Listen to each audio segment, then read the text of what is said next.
लड़ाई है, आगे और लड़ाई। जो सरकार निकम्मी है, कौन-सी है बदलनी है, जो सरकार निकम्मी है, वो सरकार बदलनी है। सबको पता है कि पार्लियामेंट की सिक्योरिटी कितनी टाइट है, लेकिन इस बात के ऊपर वो अंदर तक पहुंच गए। इस बात के ऊपर अभी तक जो गवर्नमेंट है उसकी तरफ से कोई क्लैरिफिकेशन नहीं आया है, ना ही इस मामले की मतलब उस तरीके से जांच नहीं हो रही है जिस तरीके से होनी चाहिए। तो इसके ऊपर बस हमारी यही मांग है कि उसकी जांच हो, वो लोग अंदर कैसे पहुंचे और वहाँ मतलब फ़ोन ले जाना अलाउड नहीं है, कुछ भी ले जाना अलाउड नहीं है, और वो वहाँ पे हथियार के साथ वहाँ तक कैसे पहुँच गए। भाजपा सरकार ने 150 कांग्रेस के और अन्य विपक्षी पार्टी को इंडिया के 150 सांसदों को संसद से निलंबित कर दिया है।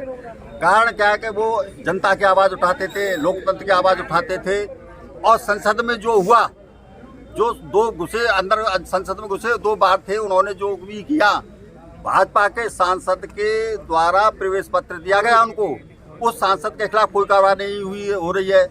जब कांग्रेस के सांसदों ने ये मुद्दा उठाया कि भाई भाजपा सांसदों ने ये पत्र दिया है जिसके कारण ये संसद में घुसे, उसके खिलाफ क्या कार्रवाई हुई? उनकी मांगों को दबाने के लिए अमित शाह ने संसद में कोई बयान नहीं दिया। जो बोल रहा है सही बोल रहा है, उसी को संसद से बाहर कर रहे हैं।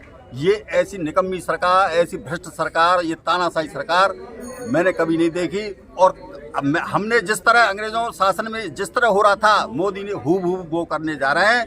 लेकिन कांग्रेस पार्टी ने जिस तरह अंग्रेजों का सब विरोध करते हुए इस देश से उखाड़ फेंका था और लाखों की संख्या में कुर्बानी दी, जेल गए, लाठी खाई, लेकिन कांग्रेस कार्यकर्ताओं ने आखिरकार इस अंग्रेजी सरकार को बाहर फेंका था। उसी तर्ज पर कांग्रेस के कार्यकर्ता सड़कों पर उतरने के लिए तैयार हैं, जेल जाने के लिए तैयार हैं, पुलिस की लाठी खाने के लिए तैयार हैं। लेकिन इस भाजपा सरकारी अंग्रेजी रूपी सरकार को उखाड़ फेंकने के लिए दृढ़ संकल्प है। तानाशाही किसी भी रूप में बर्दाश्त नहीं करी जाएगी। महंगाई, बेरोजगारी, भ्रष्टाचार चरम सीमा पर है, महिलाओं के साथ अत्याचार हो रहे हैं। इन सभी को लेकर अगर कांग्रेस पार्टी किसी मुद्दे को संसद में उठाती है तो उसको निलंबित कर दिया जाता है। आज की तारीख में 146 सांसद निलंबित हो चुके हैं। ये ऐसा विश्व में जब से हमारी संसद बनी है आज तक ऐसा नहीं हुआ। ये धरना प्रदर्शन दिया है जिला मुख्यालय के, राष्ट्रपति के नाम हमने ज्ञापन दिया है। हम ये भाजपा सरकार को ये बताना चाहते हैं कि विपक्ष मजबूत है, आपके जिस तरह व्यवहार कर रहे हैं उससे कभी न झुकने वाला है न डरने वाला है। माननीय राहुल गांधी ने कहा था कि न डरेंगे न झुकेंगे, संघर्ष करेंगे और एक दिन मंजिल हमको निश्चित रूप से मिलेगी। और हम ये दिखाना चाहते हैं जिस तरह भाजपा सरकार कांग्रेस के कार्यकर्ताओं को और जनता को जिस तरह दबाने की कोशिश कर रही है, एक दबाओगे 1 लाख पैदा होंगे ये कार्यकर्ता और कुर्बानी देने के लिए तैयार हैं। हम न डरेंगे न झुकेंगे और भाजपा सरकार को 2024 से उखाड़ फेंकेंगे।